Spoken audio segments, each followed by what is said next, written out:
साथियों, जयमूल निवासी, आज हम आपके सामने कास्ट बेस्ड सेंसस के बारे में यह डिस्कस करना चाहेंगे। मैं आपका ध्यान कास्ट बेस्ड सेंसस के रेफरेंस में बाबा साहब डॉक्टर अंबेडकर इन्होंने जो बुक लिखा अनटचेबल और द चिल्ड्रन ऑफ इंडियाज़ गेस्टो, इस बुक में चैप्टर 2 अनटचेबल देयर नंबर्स, इसमें बाबा साहब doctor Ambedkar caste based census का जिक्र करते हैं। तो मैं आपका ध्यान इसमें आकर्षित करना चाहूँगा कास्ट बेस्ड सेंसस के ऊपर। तो बाबा साहब डॉक्टर अंबेडकर यहाँ पर लिखते हैं, The first general census of India was taken in the year 1881. Beyond listing the different caste and creed and adding up their numbers so as to arrive at the total figure of the population of India, the census of 1881 did nothing. तो ये caste based census जो है वो 1881 को शुरू हुआ। इसमें केवल कास्ट एंड क्रीड और उनके नंबर के अलावा इसमें ज़्यादा कुछ किया गया नहीं, ज़्यादा इसमें कुछ क्लासिफिकेशन इसका हुआ नहीं। आगे, it made no attempt to classify the different Hindu castes either into higher and lower or touchable and untouchable। तो इस तरह का कुछ क्लासिफिकेशन उसमें नहीं हुआ। 1881 के सेंसस में इस तरह का क्लासिफिकेशन नहीं हुआ। आगे, The second general census of India was taken in the year 1891. It was at this census that an attempt to classify the population on the basis of caste and race and grade was made by the census commissioner for the first time। अभी 1891 का जो caste based census हुआ, इसमें cast को, race को, grade को निर्धारित किया गया।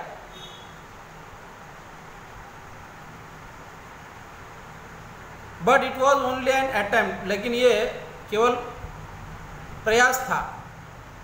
अभी आगे, the third general census of India was taken in 1901। तीसरा कास्ट बेस्ड सेंसस 1901 में हुआ। At this census, a new principle of classification was adopted, namely classification by social precedence as recognized by native public opinion। अभी इसमें जो classification 1901 में किया गया, caste based census का कास्ट बेस्ड सेंसस जो 1901 में किया, इसमें वरीयता, प्राथमिकता, समाज में जो कास्ट को, जिस कास्ट को वरीयता है, प्राथमिकता है, मान्यता है, इसके तहत लोगों के ओपिनियन के साथ इसको recognise by native public opinion, लोगों के ओपिनियन के द्वारा इसको क्लासिफाई किया गया। तो जहाँ उस प्राथमिकता, कास्ट की प्राथमिकता है, कास्ट के अंदर क्रम है, इस क्रम को निर्धारित करके उसको क्लासिफाई किया गया। To this serious opposition was raised by high caste Hindu to the enumeration by caste in the census report. तो इसके चलते हाई कास्ट लोगों का इसको विरोध हुआ। They insisted on the omission of the question regarding caste. उन्होंने कास्ट के रेफरेंस में जो आप क्वेश्चन पूछ रहे हैं, वो क्वेश्चन पूछने से मना किया। आगे लेकिन जो सेंसस कमिश्नर थे उन्होंने क्या किया? This objection did not have any effect on the census commissioner. Census commissioner पर इस तरह का ऑब्जेक्शन का कोई असर नहीं हुआ। In the opinion of the census commissioner, enumeration by caste was important and necessary. ये जो सेंसस कमिश्नर है, इनका कहना ये है कि ये कास्ट बेस्ड सेंसस इम्पोर्टेंट है, महत्वपूर्ण है, जबकि यहाँ हाई कास्ट लोगों का इसको विरोध हो रहा था। तब भी विरोध हो रहा है, आज भी विरोध हो रहा है। तो हम इसे जानने की आगे कोशिश करेंगे।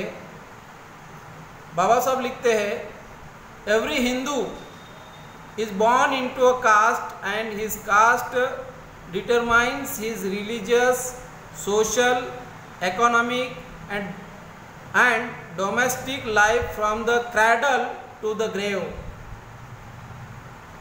जो हिंदू, एवरी हिंदू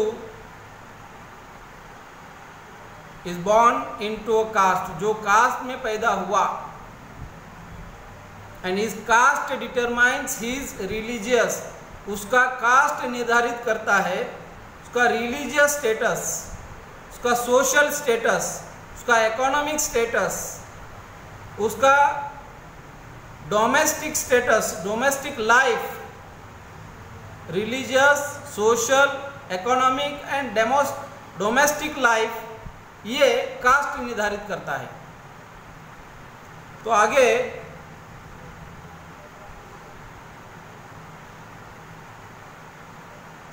कहाँ तक? Life from the cradle to the grave, मतलब स्मशान भूमि तक ये तय करता है। जन्म से लेके स्मशान भूमि तक ये तय करता है। आगे बाबा साहब डॉक्टर अंबेडकर लिखते हैं, this census of 1901 did not result in fixing the total population of the untouchable at any exact figure. इस तरह से ये 1901 का भी कास्ट सेंसस अनटचेबल का जो फिगर आउट होना चाहिए था, वो फिगर एग्जैक्ट फिगर यहाँ पर बताना संभव नहीं था। This was due to two reasons. इसके लिए दो कारण हैं। In the first place, no exact test were applied to determine who is an untouchable. तो अनटचेबल के लिए एग्जैक्ट टेस्ट अप्लाई नहीं किए थे कि कौन अनटचेबल है। इस तरह से सेकेंड पॉइंट ये बताया था। Secondly, a class of the population which was economically and educationally backward, economically and educationally backward but not untouchable, जो कि economically backward है, educationally भी backward है, और वो लोग untouchable नहीं है, was mixed up with those who were actually untouchable. ये लोग एक दूसरे के अंदर मिक्स किए थे इस सेंसस में। 1901 के सेंसस में ये क्लैरिफिकेशन नहीं था कि एक तो कौन कौन अनटचेबल है इसका क्लैरिफिकेशन नहीं था, इसको डिफाइन नहीं किया था। सेकंड ये था कि इकोनॉमिकली एजुकेशनली जो क्लास है economic and educationally backward and but not untouchable, इसको भी अनटचेबल के साथ मिक्स किया था। जो अनटचेबल नहीं है लेकिन educationally economically and educationally backward है उनको भी इसके साथ मिक्स किया था। तो अभी the census of 1911 went a step further and actually laid down 10 tests to mark off the untouchable from those who were touchables। अभी इसके लिए 10 पॉइंट निर्धारित किए गए 1911 में। Under this test, the census of superintendent made a separate enumeration of caste and tribe। अभी इसमें cast and tribe के अलग से जो गणना करनी है उसके लिए मापक इसमें डिसाइड किए गए। तो इसमें ये बताया गया first point, caste and tribe who first deny the supremacy of the Brahmin, जो लोग ब्राह्मण का सुप्रीमेसी को वर्चस्व को नहीं मानते वो अनटचेबल। एक दोन second, did not receive the Mantra from ब्राह्मण और अदर रिकग्नाइज हिंदू गुरु, जो लोग ब्राह्मण से मंत्र पठन या जो हवन पठन मंत्र पठन ये नहीं करते हैं या रिकग्नाइज हिंदू गुरु से मंत्र पठन नहीं करते हैं। Third point, deny the authority of the Veda, वो वेदास की अथॉरिटी को डिनाई करते हैं, मानते नहीं, वेद को मानते नहीं हैं। ऋग्वेद, यजुर्वेद, सामवेद, अथर्ववेद, इसको वो लोग मानते नहीं हैं। Fourth, did not worship the great Hindu God, जो लोग हिंदू गॉड को वर्शिप नहीं करते, मानते नहीं हैं। Fifth, were not serve by good Brahmins, Brahmin उनको सर्व नहीं करते हैं।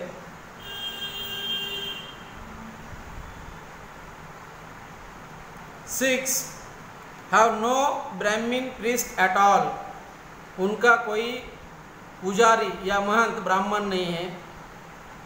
ये क्राइटेरिया एक टाइप का ये क्राइटेरिया हो गया अनटचेबल का, अनटचेबल निर्धारित करने का। Seven, have no access to the interior of the ordinary Hindu temple, जिस तरह से अनटचेबल लोगों के लिए टेम्पल, वेल एंड स्कूल ये अलाउ नहीं थे, सेपरेट थे। तो इस तरह से ये जो 7 पॉइंट है, have no access to the interior of the ordinary Hindu temple, Hindu temple में उनको अलाउ नहीं था, एंट्री नहीं था, उनका जाना आना नहीं था। 8 पॉइंट, कॉज पोल्यूशन, उसके आने जाने से पोल्यूशन की संभावना थी उनको। 9वां पॉइंट, बरी देयर डेड एंड बरी देयर डेड, जो लोग अपने डेड बॉडी को दफनाते हैं, जलाते नहीं हैं। 10th point, eat beef and do not reverence the cow. तो इस तरह से ये 10 पॉइंट के आधार पर अनटचेबल ये क्राइटेरिया उस वक्त अनटचेबल लोगों को कास्ट बेस्ड सेंसस के लिए एक क्राइटेरिया 10 पॉइंट का निर्धारित किया गया था। तो आगे बाबा साहब डॉक्टर अम्बेडकर लिखते हैं, बी दैट एज इट में the census of 1911 marks the beginning of the ascertainment of the population of the untouchables. तो ये 1911 ये बिगिनिंग था अनटचेबल लोगों का पॉपुलेशन फाइंड आउट करने के लिए। ये बिगिनिंग था, अनटचेबल लोगों का कितना पॉपुलेशन है। तो इसको ही आगे effort in the same direction were continue at the census of 1921 and 1931। इसी को ही आगे बढ़ाया गया। इसी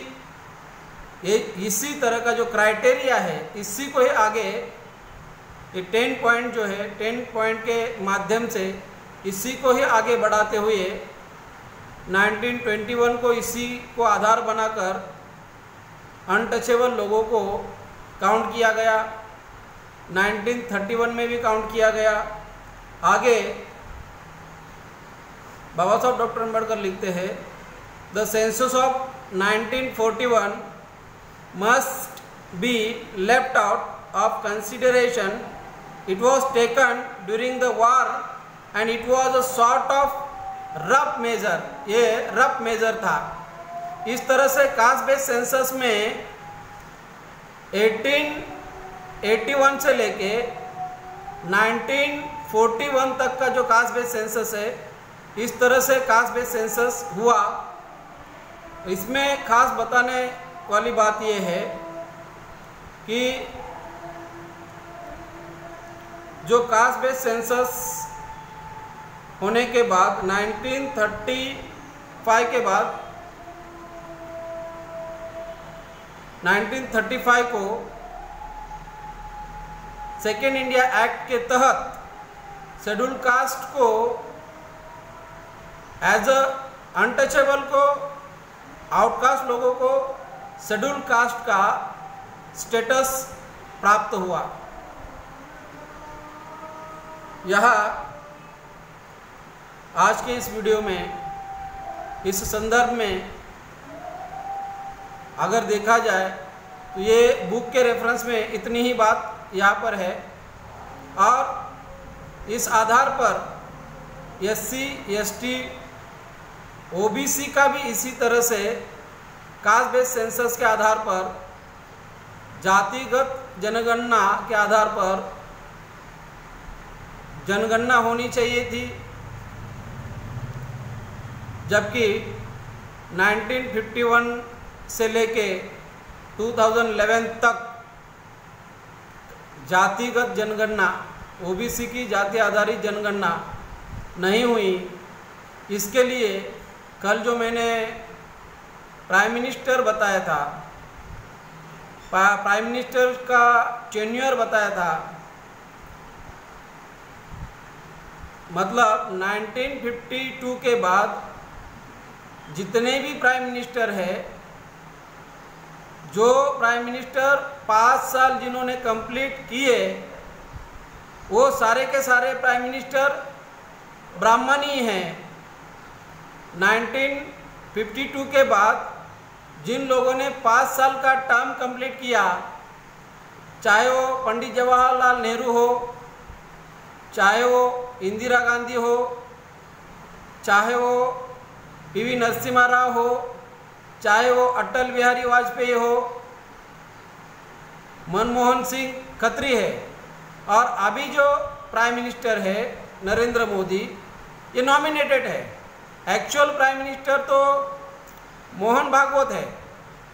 तो इस तरह से 5 साल का टर्म कंप्लीट करने वाला माइनॉरिटी, माइक्रो माइनॉरिटी जो ब्राह्मण हैं, जिनकी संख्या 3.5% है, जिन्होंने जुडिशरी, मीडिया, पार्लियामेंट, एडमिनिस्ट्रेशन पर कब्जा किया हुआ है, वो लोग SC, ST, OBC माइनॉरिटीज़ के साथ किस तरह से धोखा कर रहे हैं, इसका हम लोग डेली इसके बारे में चर्चा कर रहे हैं।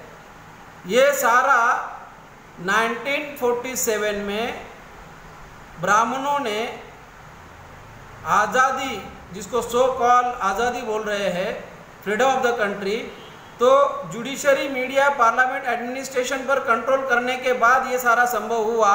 और 1951 के बाद उन्होंने 1951 में प्राइम मिनिस्टर पंडित जवाहरलाल नेहरू, ये प्राइम मिनिस्टर है।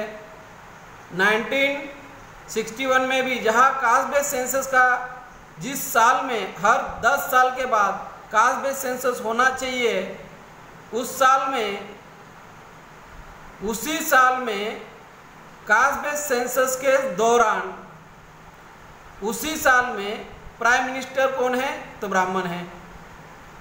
तो 1951 में पंडित जवाहरलाल नेहरू, 61 में पंडित जवाहरलाल नेहरू ब्राह्मण, 1971 में इंदिरा गांधी ब्राह्मण, 1981 में इंदिरा गांधी ब्राह्मण, 1991 में पीवी नरसिम्हा राव ब्राह्मण, 2001 में अटल बिहारी वाजपेयी ब्राह्मण।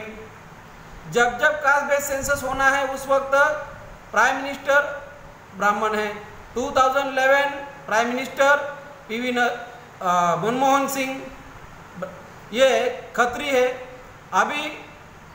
अभी आने वाला कल का जो 2021 होगा उसमें प्राइम मिनिस्टर नरेंद्र मोदी, ये तो रखा हुआ प्राइम मिनिस्टर है, नॉमिनेटेड प्राइम मिनिस्टर है, ब्राह्मणों का रखा हुआ प्राइम मिनिस्टर है। तो इस तरह से हमारे लोगों के साथ धोखाधड़ी हो रही है, एससी, एसटी, ओबीसी माइनॉरिटी के साथ धोखाधड़ी हो रही है। धोखाधड़ी के लिए ये सारा हम लोग एक्सपोज कर रहे हैं कि किस तरह से धोखाधड़ी हो रही है। जिसकी जितनी संख्या भारी, उसकी उतनी हिस्सेदारी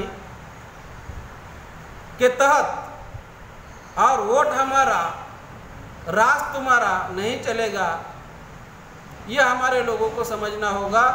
आज के इस वीडियो में मैं इतनी बात रखना चाहूँगा। धन्यवाद। जय मूल निवासी।